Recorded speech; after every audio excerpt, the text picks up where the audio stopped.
What's up guys, David here, and today I've got the Premier League Game Week 5 preview / predictions, and just before the video starts I'm just going to say I'm sorry for not uploading the Premier League Game Week 4 review. I just didn't have enough time for it really. I was thinking that I was going to upload a demo video, but then the demo took me years to download, so yeah, the demo video did come out later, so I'm sorry for not uploading the review, but yeah, I'm hoping that I can keep this series going. Also guys, if you wouldn't mind smashing a like on this video, that'd be absolutely awesome, and comment down below your opinions on the games, your predictions if you want, or whatever, and yeah, make sure you subscribe if you're just not subscribed. Well anyway, let's just get straight into the video. Okay, so our first game is Chelsea against Liverpool, and I think it's going to be a really interesting game. Klopp against Antonio Conte, so I think it's going to be a really good game. Looking forward to it. It's on Friday night, which I prefer the games on Monday night really, but yeah, I'm still definitely looking forward to this game. So Chelsea got 10 points out of a possible 12, which is a great start for them, considering last season they obviously didn't get off to the greatest start.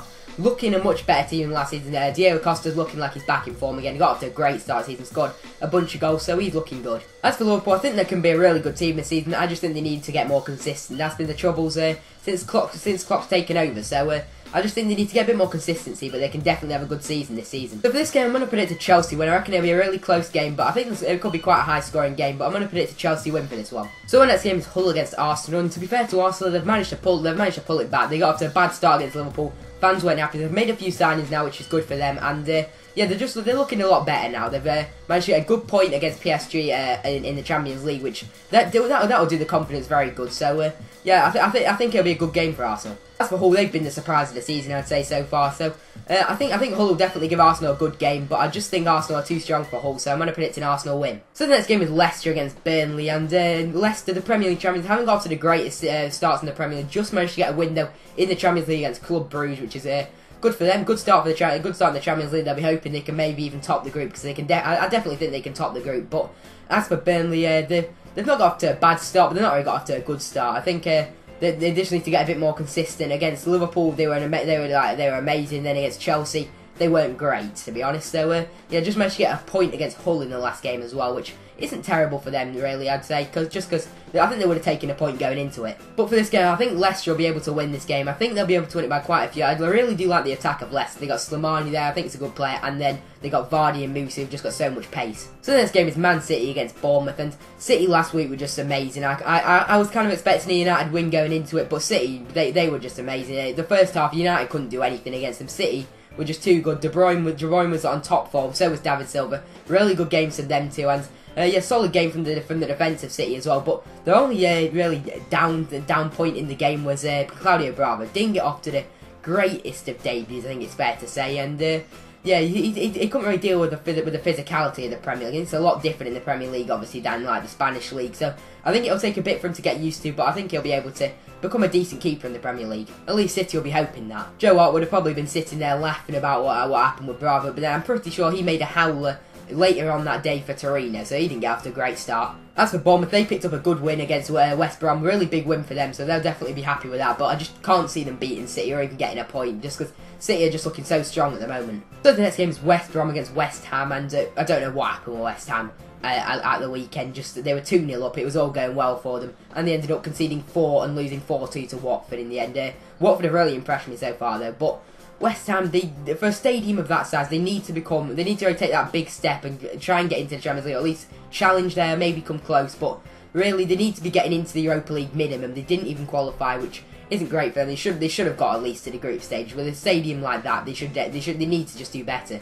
But West Ham really do need to keep Payet fit, because his Rabona cross was just class really, and straight into Antonio, managed to head it home. Who's also got off to a great start. Definitely should be in with an English shout for the starting 11 anyway. So yeah, them two have been the best two players of West Ham. Well, Payet's only played one game, but still, it's just Payet. He's just awesome. As for West Brom, they did just lose to Bournemouth 1-0 at the weekend, which it wasn't a great result for them. They really do need to get them. Well, they need to really be winning them types of games. Those are the ones against the teams around you. They'll be aiming for a mid-table finish, obviously, but they need to be beating teams like Bournemouth. Also, I think West Brom have had some troubles behind the scenes, like with the transfer business that they've done with Tony Pulis. I don't think he's very happy about that, but yeah, I think they'll be able to turn it around. I think they'll be able to get a few wins in the future. So the last game of Saturday's games is Everton against Middlesbrough, and Everton have really surprised me so far. I was expecting to do a lot better under Ronald Koeman, obviously, but they've really shocked me so far. They've got 10 points out of a possible 12. Just picked up a great win against Sunderland, 3-0, and Lukaku managed to bag 3 goals in 11 minutes. So he's looking back. Obviously, I think he scores in like March or something like that for Everton. So he'll be happy he's managed to get himself a few goals for Everton, and that'll do his confidence a lot. It'll do his confidence a world of good. Also, Everton look a lot better at the back now with Ashley Holmes. I don't think they've conceded a goal since Ashley Holmes has come into the starting 11, so really good that they've brought in Ashley Holmes. I think at the moment he's a better defender than John Stones at the moment, obviously not in the future. I think I've said that, so I swear I've said that so many times, but yeah, I think he's just been a really good signing, Ashley Williams, and I think the defence of Everton's now looking a lot better. As for Middlesbrough, I predict them to be the most successful team out of the teams, out of the newly promoted teams. That's Burnley, Middlesbrough, and Hull, obviously. So I predict Middlesbrough to be the best out of them 3. Got off to a good start of the season. The Grado's looking good for them, so I think they'll be able to do well this season. But for this game, I'm going to predict an Everton win. I just think Everton's team's looking really good at the moment. They'll definitely be high on confidence, so I'm pretty sure Everton will be able to get a win in this game. And now on to Sunday's games. There's 4 Sunday games on this week. I don't think we've had that in like ages. So normally there's like 2 games on, but the first game in this the Sunday game is Watford against Man United. And Watford have really impressed me so far this season. I wasn't expecting them to be great this season. I wasn't expecting them to be bad, but they've really surprised me. I think they've been really good. They've put in some very decent performances. They put in an amazing performance against West Ham in the end, managing to beat them 4-2. I think the sign of Pereira that they've made is a really good signing. Obviously came from Juventus, so really good player. And also Dini and Nagalo, if they can get the partnership like they had at the start of last season, then they could really do well this season. As for United, they just lost the derby against City. I'd say they deserve to lose the game in the end.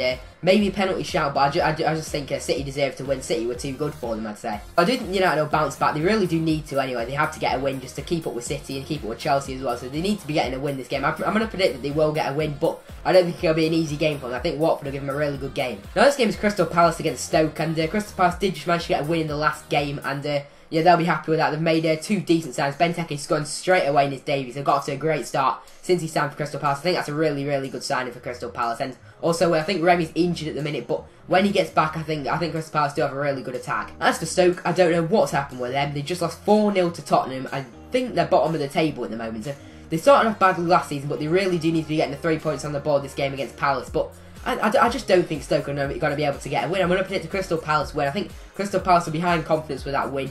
Brought in a few new decent players, I'd say. So, yeah, I think Crystal Palace will be able to get a win in this game. Now, the next game is Southampton against Swansea, and both of these teams have lost like most of their good players, really. Like, Southampton have lost Mane, then Swansea have lost like Andre Ayew, and then they've lost Ashley Williams. So, both teams have not had the greatest of transfer windows, I'd say. Swansea's strong point so far has probably been Leroy Fer so far. The old QPR man's obviously playing well when he's not playing for QPR. I didn't have a great time at QPR, if I'm honest. So, yeah, it's good for him that he's playing quite well for Swansea. But anyway, for this game, I think it's going to be a really close game. I'm going to predict a draw for it. I just think it'll be a really, really even game. Now the last game of the Sunday's games is Tottenham against Sunderland, and I don't really know what's happened with Sunderland. I was kind of expecting David Moyes to not have a great impact since coming into Sunderland. So Sunderland haven't got off to a good start of the season, let's be honest, and they really do need to turn it around in this game. As for Tottenham, they're looking quite good. They managed to get a 4-0 win against Stoke, but yeah, obviously for them, Harry Kane's managed to get a goal, which is big for them. I said if Harry Kane gets a goal or gets 1 or 2 goals, then